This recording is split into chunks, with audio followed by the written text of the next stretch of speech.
I've given out a fair share of neatly packaged character design tips in the past, but I thought it might be nice to look at a few concepts that break the rules, or at least act as exceptions to commonly cited advice, even advice I've given. By the way, remember, rules in character design are really just principles to arrive at something good, and good is relative to a goal. First off, I've frequently warned against the world-building trap, the idea that you can flesh out your story and world horizontally without making any real progress vertically until the entire thing is just too heavy to move or start. This includes making tons of lore, background characters, places, or planets, or plants. However, in small doses, it can be really beneficial for your character designs to explore around the orbit of a character. Take, for instance, a recent species of characters I added to Stormfellers called the Ibo. In Stormfellers, because of rampant storms, stone is sacred, and caves are some of the safest places. This people, known as stone maw dwellers, are incredibly timid and partially blind, but provide a little bit of light in their cave-mouth living spaces with the help of some glow in their horns. Especially when designing species, races, or factions, it's really helpful to design young versions, older versions, and the like. What are the extremities of this species, or the limitations? For the Ibo, the younger ones have smaller, dimmer horns, but maybe their eyesight is just a little bit better, and their demeanor is a little less scare-happy.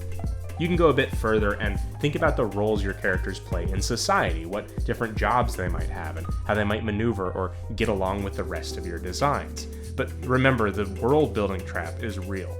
Don't get so lost in the sauce that you become the sauce. Or something like that. You've heard it before, right? Push your designs, add contrast, more extreme differences between them. If your characters are in a lineup, make sure that they're all recognizable by silhouette. It's useful advice, but there's something to be said about carefully bringing your characters one tiny step towards an unspoken center. If there was like a default character in your cast or universe, what would they look like? Likely they would be an amalgamation of the various style rules and aesthetics you're intentionally or unintentionally bringing to your designs.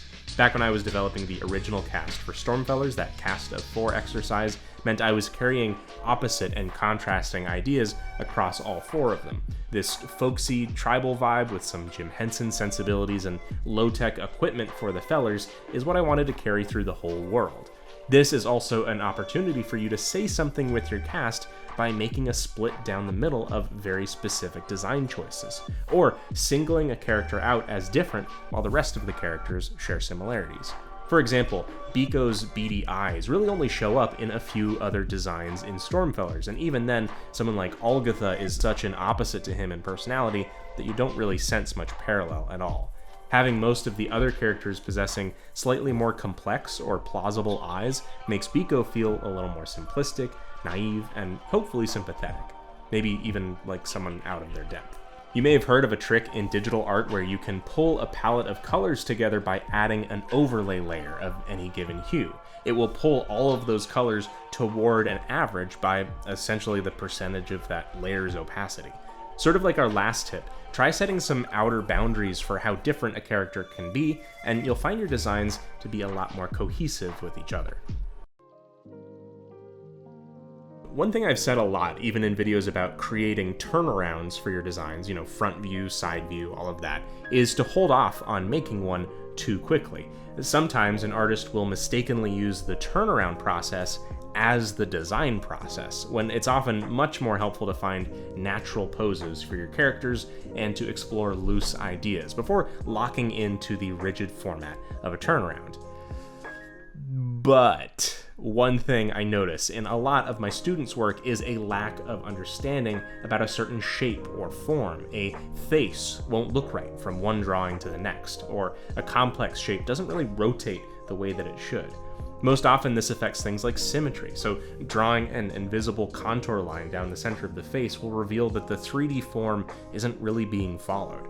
So, while I think defaulting to turnarounds too quickly can be detrimental to your design, doing what are sometimes called callouts are extremely useful. Essentially, figuring out how one particular piece, especially a rigid or solid object, how that looks from multiple directions. You can do this by drawing it out, or you can do what I did when trying to design the Aibo's overly cautious looking helmets and model it in 3D. This took out a ton of the guesswork and made it so I could be confident the shape was right. While you could use a model like this to trace, I ended up just using this for reference, and things made a lot more sense.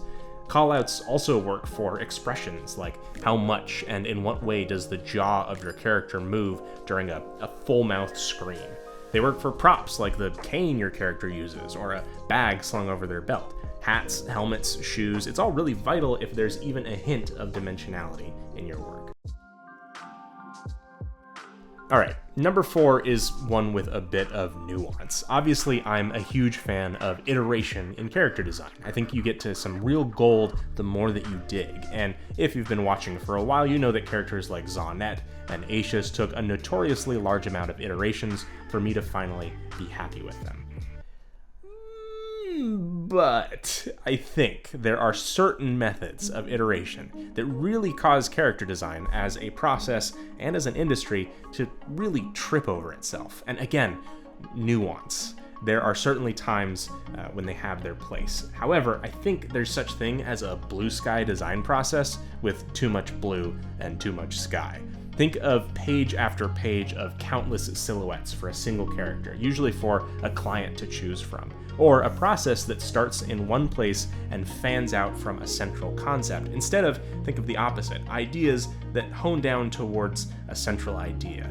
I think it's much more efficient to be a lot more intentional with your process. And being so aimless probably means that the story or brief or concept for what the character needs to be, or what goals they need to meet, weren't strong enough. And there's really diminishing returns to be found when splashing gallons of paint against a 40-foot canvas just to see what sticks. I think that both in creating designs for your own projects or even in building a portfolio, there's probably a better use for your time in most circumstances than 48 instances of a character with a slightly different color of shirt.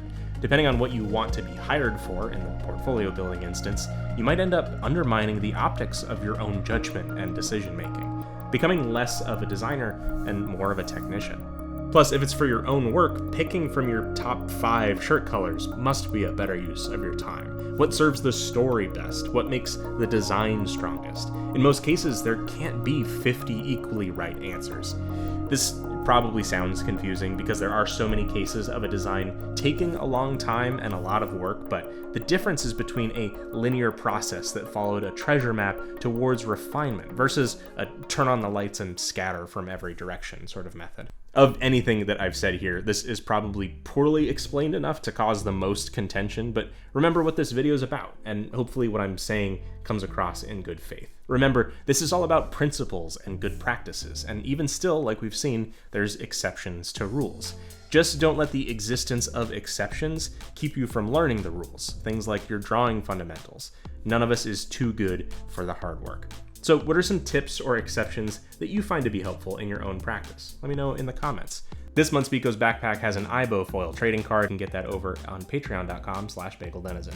My course, Learn Character Design, is available over at learncharacterdesign.com. Thanks so much for watching, and have fun creating.